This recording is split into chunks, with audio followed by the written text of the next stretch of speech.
बिस्मिल्लाहिर्रहमानिर्रहीम। बोलते कालम के साथ मैं आमिर रज़ा खान। और अगर आपसे मैं ये कहूँ कि इस वक्त अमेरिका जो है अपने 40,000 फौजियों की ज़िंदगी की भीख मांग रहा है तो गलत नहीं होगा।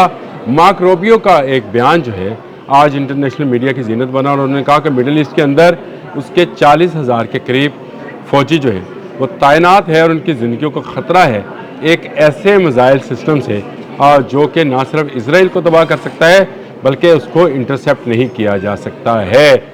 और इस मिज़ाइल का नाम है हाजी कासिम सुलेमानी। अब आप कहेंगे कि शायद ये किसी खाने पीने वाली चीज़ का नाम है। नहीं, ये मिज़ाइल का नाम है और ये शहीद कासिम सुलेमानी जो जर्नैल थे ईरान के जिनको शहीद किया था उनके नाम पर बनाया गया मिज़ाइल सिस्टम है। इस सिस्टम के अंदर बहुत सारी ऐसी सलाहियतें मौजूद हैं जिसको रोकना जो है इनके बस की बात नज़र नहीं आती है। ये बैलिस्टिक मिज़ाइल सिस्टम इसका मैं बताता हूँ कि इसकी रेंज जो है ये तकरीबन 1600 किलोमीटर है और ये इजराइल, तुर्की, रशिया, इंडिया के बहुत सारे इलाके तक जो है मार कर सकता है। यानी पूरा आपका जो मिडल ईस्ट है और फिर अफ्रीका तक, इजिप्ट तक इसकी जो है रेंज बताई जाती है। और इसके मुतल्लिक जो है इंटरनेशनल मीडिया इस वक्त काफ़ी चीज़ें जो है लिख रहा है और उनका मानना है कि ये मिज़ाइल जो है जो इसका नाम हाजी कासिम सुलेमानी है ये एक ऐसा मिज़ाइल सिस्टम है जो कि जिसका जवाब इसराइल के पास नहीं है। और ये जो मैंने एक व्लॉग में बात भी की थी कि नेतन्याहू डोनाल्ड ट्रंप से इसी मिज़ाइल सिस्टम को रोकने के लिए बात करने वाले हैं कि इस मिज़ाइल सिस्टम की टेक्नोलॉजी को रोका जाए। लेकिन क्या किया जाए, ईरान अपनी टेक्नोलॉजी को, ईरान अपने जो सरप्राइज़ बॉक्सेस हैं उनको बहुत तेज़ी के साथ खोल रहा है। इसीलिए आज BBC ने भी ये रिपोर्ट किया कि ईरान के पास अमेरिका का मुकाबला करने के लिए कौन सा ऐसा हथियार है जिससे अमेरिका और इसराइल जो हैं खौफज़दा हैं। और उसमें द नंबर 1 जो है बैलिस्टिक मिज़ाइल उसको हाज कासिम सुलेमानी बताया गया है।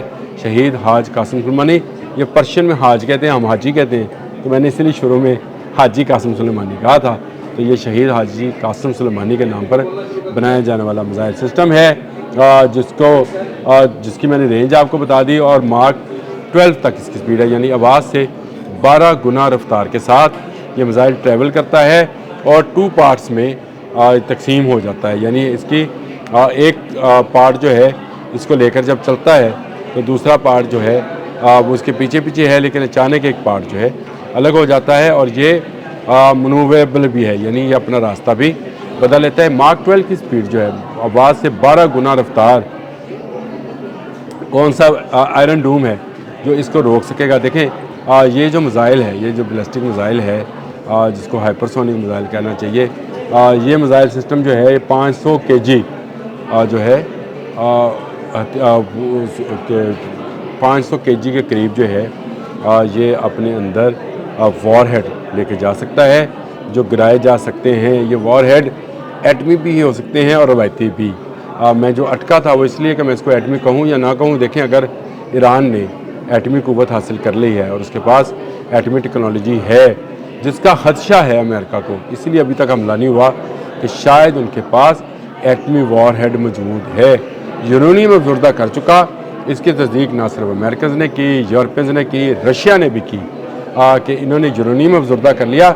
अब इन्होंने सिर्फ अपने मिज़ाइल प्रोग्राम के अंदर ये जो है सिस्टम या वॉरहेड जो है एटमी वॉरहेड उसको नस्ब करना है और उसको चला देना है। और ये मनूवरेबल यानी मूवेबल प्लेटफॉर्म से लॉन्च किया जाने वाला मिज़ाइल सिस्टम है जिसको बचाया भी जा सकता है। यानी ये एक जगह से ज़मीन में या अर्थ लॉन्च सिस्टम से नहीं चलता, लॉन्चर से नहीं चलता। ट्रक माउंटेड, बहुत बड़े ट्रक हैं लेकिन उन पर माउंटेड ये मिज़ाइल सिस्टम है जिसकी वजह से इसको तेज़ी के साथ इसकी जगह तब्दील की जा सकती है।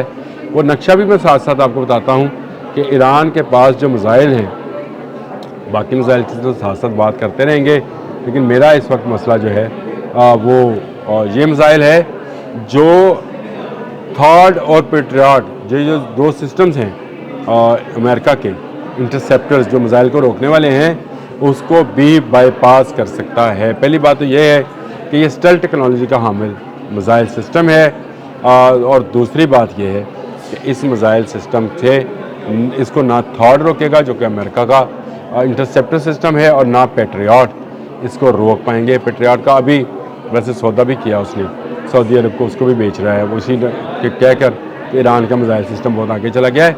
लेकिन इन दोनों इंटरसेप्टर सिस्टम से ये प्रोग्राम आगे निकल गया है। और ये बैलिस्टिक सिस्टम प्रोग्राम जो है ईरान का हर आने वाले दिन के साथ एक नया मिसाइल, मैं इससे पहले याली मिसाइल की बात कर चुका हूँ, मैं खैबर शिकन मिसाइल की बात कर चुका हूँ, मैं ईरान के नूर इस्लाम वो मिसाइल्स की बात कर चुका हूँ। ये तमाम मिसाइल अपनी जगह पर, लेकिन शहीद कासिम सुलेमानी बिल्कुल लेटेस्ट वर्जन है बैलिस्टिक मिसाइल का, जो मार्क 12 की स्पीड से उड़ेगा। और उड़ने के बाद ये, खैर मैं बता चुका हूँ पहले भी, बैलिस्टिक और क्रूज़ मिसाइल का फ़र्क कि बैलिस्टिक मिसाइल जो है ये आसमान की तरफ सफ़र करता है और वहाँ से फिर तेज़ी के साथ नीचे आता है, तो ये 12 से 15 मार्क तक की स्पीड हासिल कर लेगा नीचे को जाते हुए, और जहाँ पर लगेगा वहाँ पर 500 किलोग्राम के जो गोला बारूद है उसको फाड़ देगा और उससे बड़ी तबाही मच सकती है। इस एक सिस्टम से, इस एक एटमी वारहेड या रवैती वारहेड 500 किलोग्राम के ले जाने वाले मिसाइल सिस्टम से इस वक्त अमेरिका और इजराइल की नींदें हराम हैं। और ऐसे ही नेतन्याहू ने ये नहीं कहा कि अगले हफ्ते मैं अमेरिका जा रहा हूँ, जहाँ पर जाकर इस मिसाइल प्रोग्राम के हवाले से बात करूँगा, जिसमें हर आने वाले दिन के साथ नई तब्दीली देखने में आ रही है। किसी के वहम गुमान में भी नहीं था कि ईरान जिस पर इतनी पाबंदियाँ हैं, जहाँ पर वेपन्स नहीं जा सकते हैं, जहाँ पर टेक्नोलॉजी ट्रांसफ़र नहीं की जा सकती है, और ये पाबंदियाँ अक़वाम मुत्तहिदा की मदद से अमेरिका लगवा चुका है, इसके बावजूद उसका मिसाइल बैलिस्टिक मिसाइल सिस्टम जो है या प्रोग्राम है, उसमें हर नए आने वाले दिन के साथ एक नए मिसाइल को इंट्रोड्यूस करवाया जा रहा है।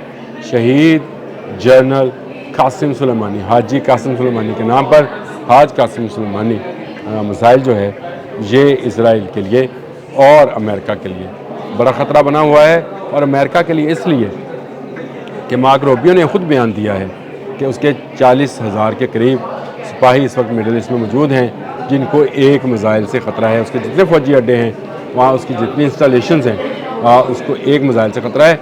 ईरान ने अब तक ये कितने मिसाइल बनाए हैं, कोई इसके बारे में मालूमात किसी मुल्क के पास नहीं है।